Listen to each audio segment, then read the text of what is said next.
I evo, još jednom dobro jutro, sad već u stvari dobar dan u jutarnjem programu radija koji se gleda na televiziji BAP. Ovog jutra, naravno, kao što ste navikli petkom, drugi gost iz sveta politike. Ovog jutra sa nama predsjednik opštinskog odbora Srpskog pokreta obnove, gospodin Stevo Karanović. Dobro jutro i dobrodošli. Dobro jutro, bolje vas našao. Pa evo, rekla bih onako, zahuktela se ova predizborna kampanja, mada izbori još nisu, bar što se tiče, da kažem, republičkog nivoa raspisani, tako, ali se zahuktava onako žestoko i bit će, čini mi se, zanimljiva. Šta vi kažete o tome?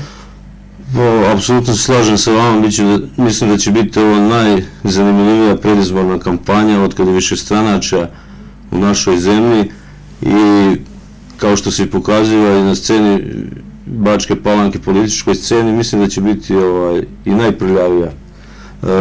Oni koji gube ima pravo da se ljute. Vidjeli ste sinoć konferencije za štampu pojedinih moćnika ovoga našeg lepog gradića.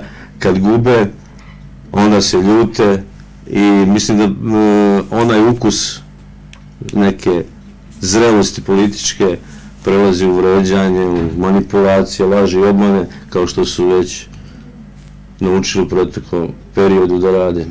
Pa da, imali smo priliku da čujemo, kažu, puno je šaljivog tona u toj kampanji. Da li je to narodu potrebno? Pa jako bi bilo potrebno da ljudi imaju političku svest razvijenu, da znaju da razdvoje emocije od politike, odnosno da budu normalni pre svega, ali nažalost kako su vladali, pod kojim pritiscima, presijama, odnosno obmanama našeg naroda i građana, tako su naučili dugi niz godina, to je više 20 i nešto godina. Vidite da su to sve isti ljudi, iste face, mislim da su duboko zagrizli neke nepopularne stvari koje su radili na račun naših građana i utopljenik se uvek hvata za slamku. Dobro, ono što se provlači već nedeljama kroz vaše konferencije za novinare jeste pitanje mandata koje vi stalno potencirate. O čemu se tu zaista radi? Pa zaista, evo, mi već godinu dana od kad smo rekli da Srpski pokret obnove ima odbornike i da će se vratiti u skupštinske klupe, gde smo, znači, obratili se pre svega Ustavnom sudu. Podsjećam naše gledalce i građane da je Ustav najviši pravni akt naše države, da su presude Ustavnog suda konačne, opšte obavezujuće i odmah izvršne. Znači nije samo preporuka, nego je obavezujuće. Preporuka, vidite, zaista je ovo jadno, tužno, žalosno, da ljudi, ne znam zaista koje su struke, niti me zanima, koji vode našu opštinu, da oni komentarišu sudske presude. Poštovani građani, molim vas, stručna javnost, gde to ima na svetu da se komentarišu sudske presude? Sudske presude se odmah izvršavaju. Da li mi imamo pravosudni sistem? Da li imamo državu? Da li imamo institucije? Da li imamo... Kako sad jedan predsjednik skupštine opštine, da li je on pravnik? Da li je on sudija? Jedan od tih moćnika opštinski kaže Ustavni sud je ishitreno donio odluke. To je zaista smešno. Ja ne mogu zaista ljudi da verujem. Koje su to nebuloze, gde ti ljudi žive. I oni sad, veliki stručnjaci, oni komentarišu sudske presude i Ustavni sud. Dobro, ono što mi se nameće kao pitanje jeste, ukoliko bi se i desilo da dobijete te mandate, šta to za vas znači, s obzirom da, evo, sve izvesnije... Pa mi smo ih dobili, ono kad kažemo da je Bačka Palanka nova Kolubara, znači odgovorno tvrdimo da su oni preko 2,5 milijarde dinara potrošili nelegalno. Kad to govorimo, znači od tog čuvenog Kantara Turija koje su uspjeli da kupe posljednji mjesec, 2 dana, da ga kupe. Taj isti čovjek, a to će dokazati neki drugi organi, dobio novac još pre godinu dana od druge političke partije. I sad, znači, otvoreno su ga kupili. Vidite da je on na onoj konferenciji za štampu bio izgubljen. I da on, čovjek, već u kojim je problemima i kako su njega ocenili, on ne zna šta govori, šta priča. Po Ustavu, odbornički mandat pripada i po presudi odborniku. On ga vraća Srpskoj radikalnoj stranci. Evo, a zašto on još nije dobio presudu upravnog suda? A oni su, sad se vratio u njihove redove. Mislim, zaista da je to crnilo svega onoga šta su radili i šta još nažalost rade, a na račun naših građana i našeg novca, što je najtužnije. Da, znači ostavimo ovo pitanje šta bi se desilo da zaista dobijete te mandate, šta to za vas znači? Pa znači jednu veliku pobedu pravde, zakona i pre svega morala. Znači u ovoj državi, pokrajini, u ovom našem gradu, neko zaista od nečega mora da se krene i mora da se poštuju ustav, zakoni, institucije, sistem jedan, ali nadamo se da će biti vredonosni sistem koji ćemo mi uvesti kad uđemo u vlast opštinsku, a to će se jako brzo desiti, da ne bi ovo se dešavalo upravo što sam govorio oko Antala Turija i ostalih ljudi. I ono što sam juče naglasio na konferenciji za štampu, ova crna koalicija, ona funkcioniše sa kupljenim mandatima. Svi dobro znamo i svi smo svedoci, pogotovo vi novinari. Ne znam da li ste ikada upitali odakle je Ranka Kupusinac i Vojingoj Dobranski u koaliciji, odnosno u redovima DSS, na kojoj su oni listi bili. Zašto Demokratska stranka ćuti oko ta dva mandata, pošto je ona bila nosilac liste za Evropsku Bačku Palanku? I kako oni su funkcionisali celo ovo vreme, na osnovu čega? Da, ono što mi se nameće sad kada vas slušam i većinu političkih partija ovdje u Bačkoj Palanci, nekako se čini da se više svi bave drugima nego sobom. Šta vi možete o tome da kažete? Pa vidite, pametna pozicija uvek sluša šta priča opozicija i rešava te probleme.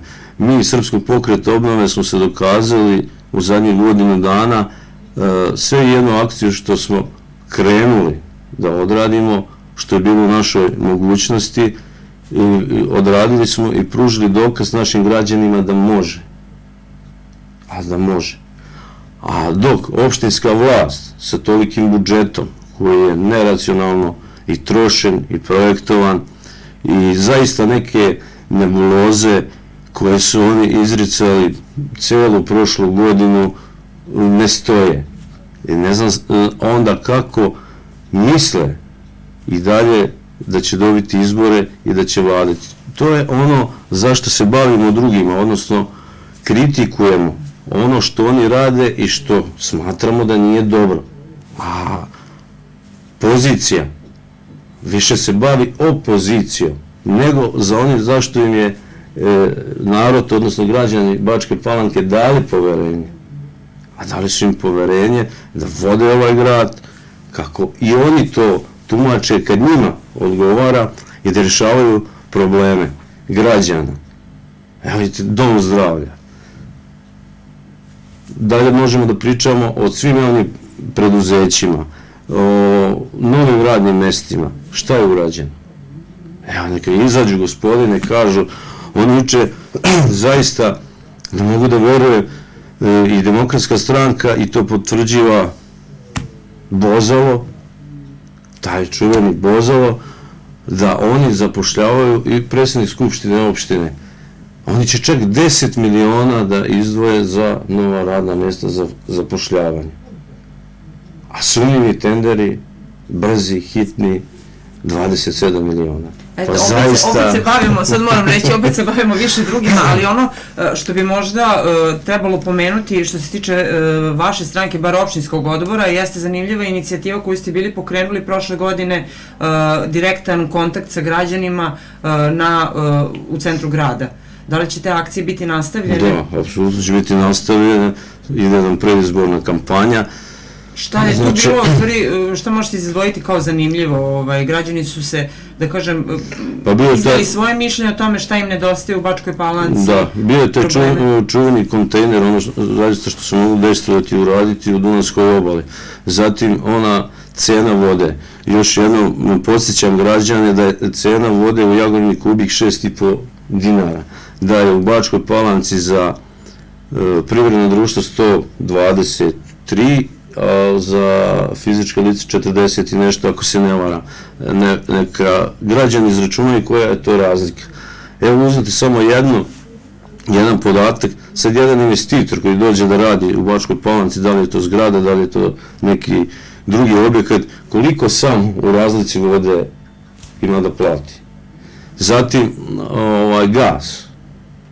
Mi tvrdimo i stojimo iza toga da društvena svojina po Ustavu Republike Srbije, koji je donešen 2006. 11.10. ne postoji.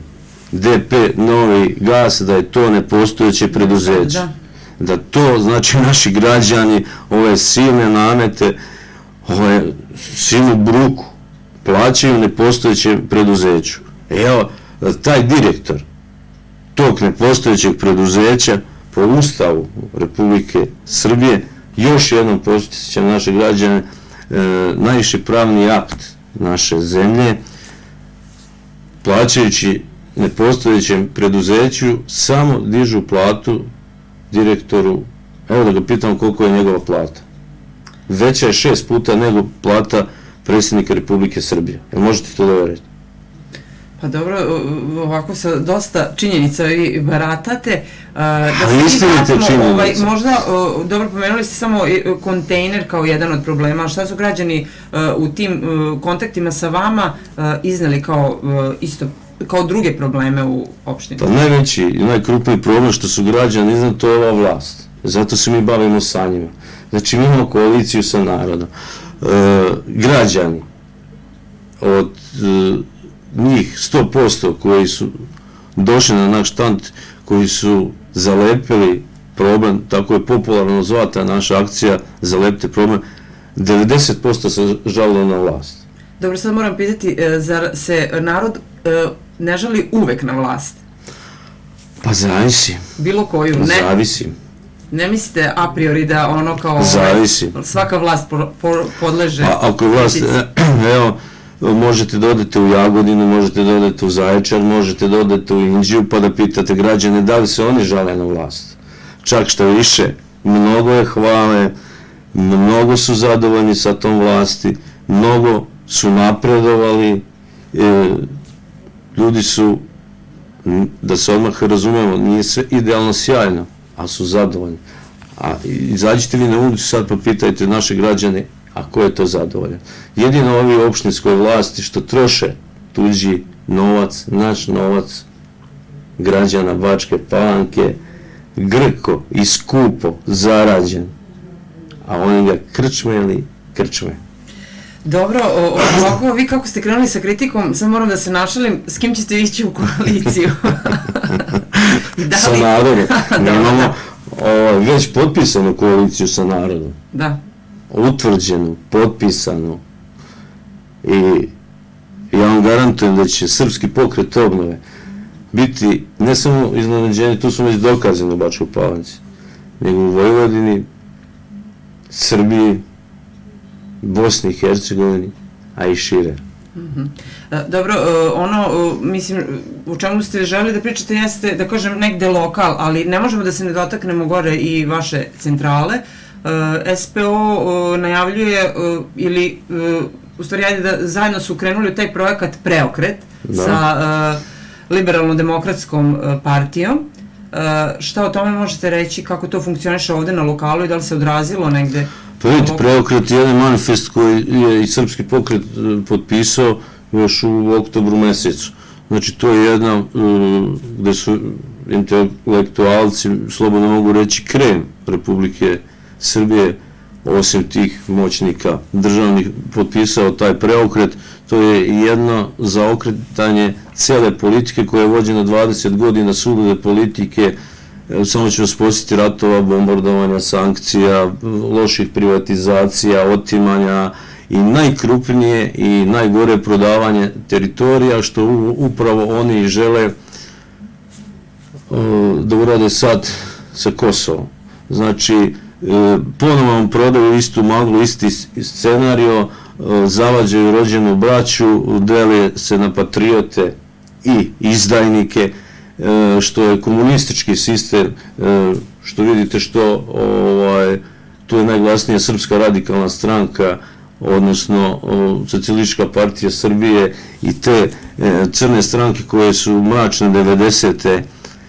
vodile ovu našu državu, dovele do silnog raspada, prodavanja, izdaja, dok su druge okretali i cijelskom, mogu slobodno reći, metodom mračne propagande, odnosno medija, novina i sve onoga što su naturali jadnim ljudima činjenice, one koje nisu ni tačne, ni približno, nego držali su se one starih ponovljena laž, kako kaže naš narod, više puta prelaze u istinu, i to je jedan zaista iznuđen gest da se taj preokret potpiše i u jednom mora da se stane na kraj ovoj tiraniji i da se krene napred. Da li je to nagovešte predizborne koalicije ili je to definitivno da će biti? Pa stvari su sve otvorene. Znači sve su otvorene. Vi dobro znate da izbori još nisu ni raspisane. Očekujemo da se raspišu 11.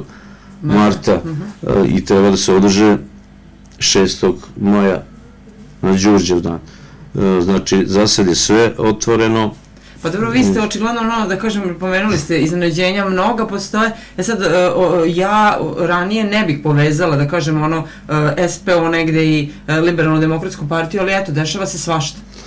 Svašta je moguće. Svaki dobar čovjek, razuman, normalan, je poželjan u Srpskom pokretu. Mislim da vam je sve jasno. Još ću vam jednom naglasiti, mi smo i krenuli sa predizbornom konvencijom 6. oktobra prošle godine. Jer 6. oktobar se nikad nije desio. Nikad se nije desio. A Srpski pokret obnove, pogotovo u Bačkoj Palanci, ima snagu, ima znanje, ima ljude, ima potencijal da se desi 6. oktobar.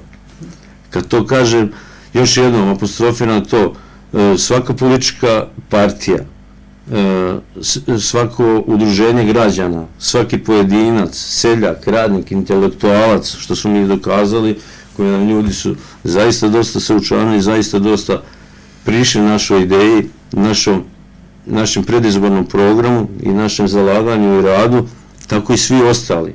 Jer mi, još jednom ću vam ponoviti, imamo koaliciju sa narodom.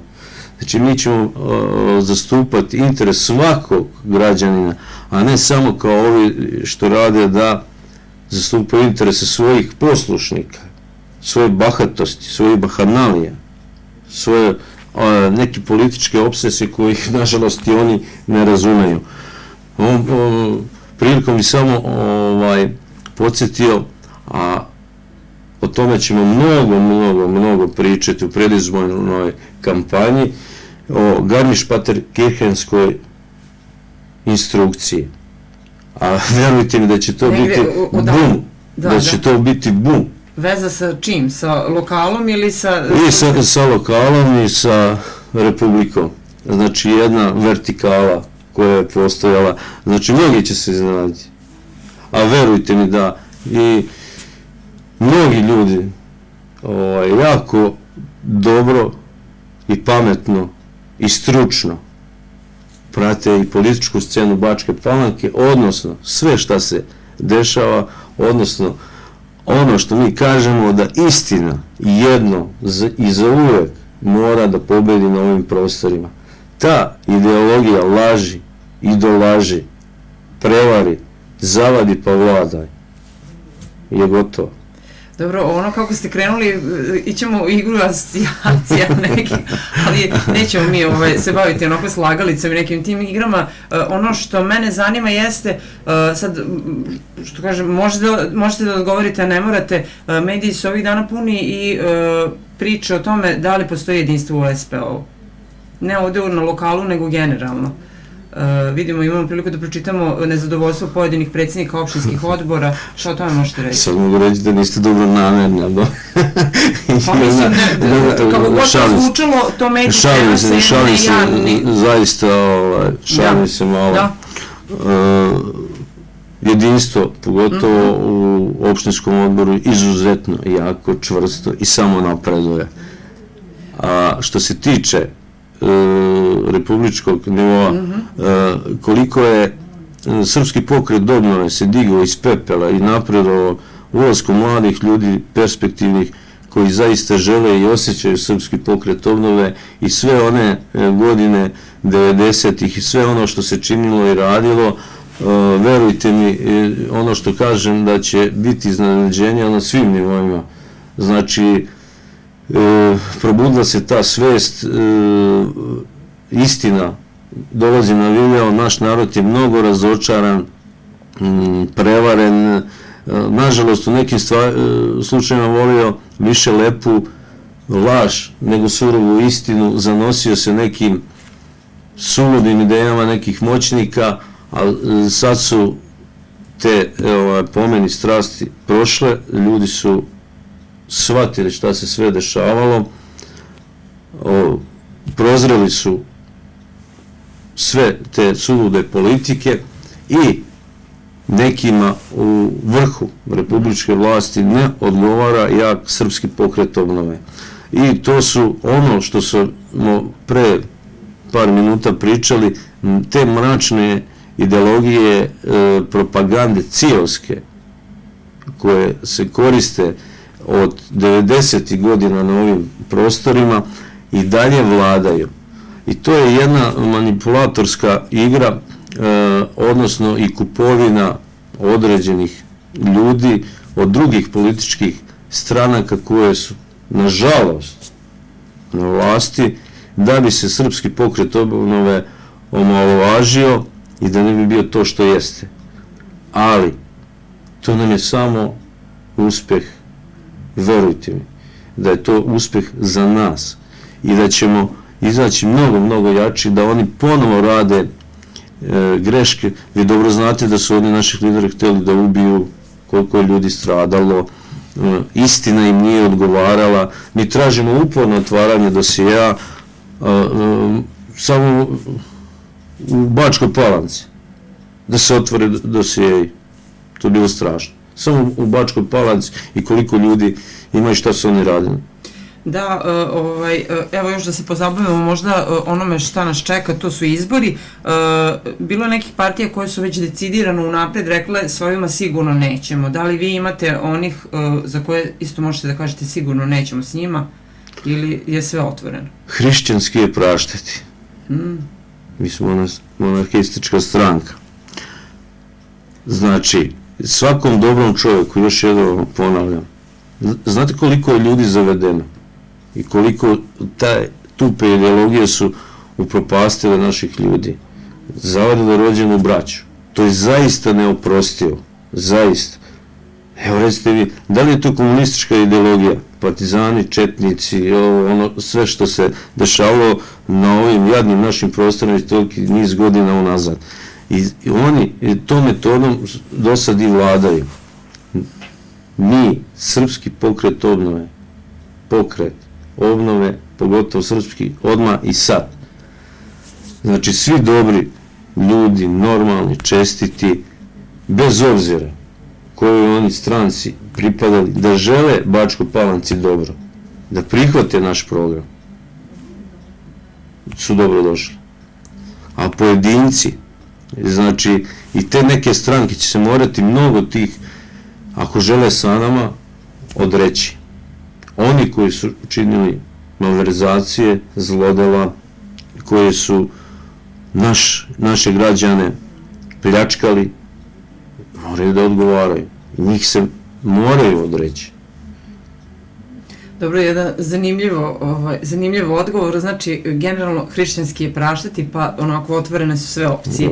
Da, izvinjavam se, da li je neko mogao da veruje da će Demokratska stranka i Socijalistička partija Srbije napraviti koaliciju pre izvesnog ovog vremena, pre 4 godine. Znači ono što je bilo nespojivo. Da. Dobro, što se tiče, da kažem, zainteresovanosti građana za vašu partiju, da li je povećan broj članova? Da, kod nas je sve otvoreno, transparentno, znači naše prostorije su otvorene ujutro od 8 do 8 naveče, imamo za sad 1270 članova, znači bilo ko može da dođe da pogleda naše članove, znači mi ne friziramo priče, niti lažemo, niti obanjujemo građane kao ovi ostali, pogotovo ovi... Dobro, iznenadili ste me što ste rekli cifru. I cifru, znači, čak su mi neki zamerali zašto ja to govorim, zašto javno, a dok da se lažemo, imamo, to je tako, druge nema. Znači, samo je jedna istina, nema više njihovi laži i obmana. Imamo zaista kako funkcioniš mesni odbor? odličan broj sigurnih glasova, znači ljudi koji nisu članovi, a kojima se sviđa naš rad, kojima smo da li simpatični, da li lepi, da li pametni, da li radni, a ne neku privilegiju imamo, dok nas oni tako mladalački da kažem gotive. I mesni odbori zaista dobro rade, pohvalio mesni odbor Parage, Obrovac, Bratstvo, Stari grad pogotovo, Čelarevo, Neštin, Vizić, znači, apsolutno dobro se radi. Možda je, pomenuli ste, nisu izbori još raspisani, možda je rano pričati, ali pretpostavljam da imate negde ideju kako će izgledati ta predizborna kampanja, šta planirate u toku predizborne kampanje? Mi svašta. Svašta? Svašta. Dobro, osim, da kažem, ovih iznenađenja, da li planirate neke mitinge, dolazak viših funkcionera stranke u Bačku Palanku? Pa to će ostati naša tajna, iznenađenje za i naše prijateljice i simpatizere. Tako da ne bih ovom prilikom otkrivao sve karte zbog političke konkurencije koja zaista mislim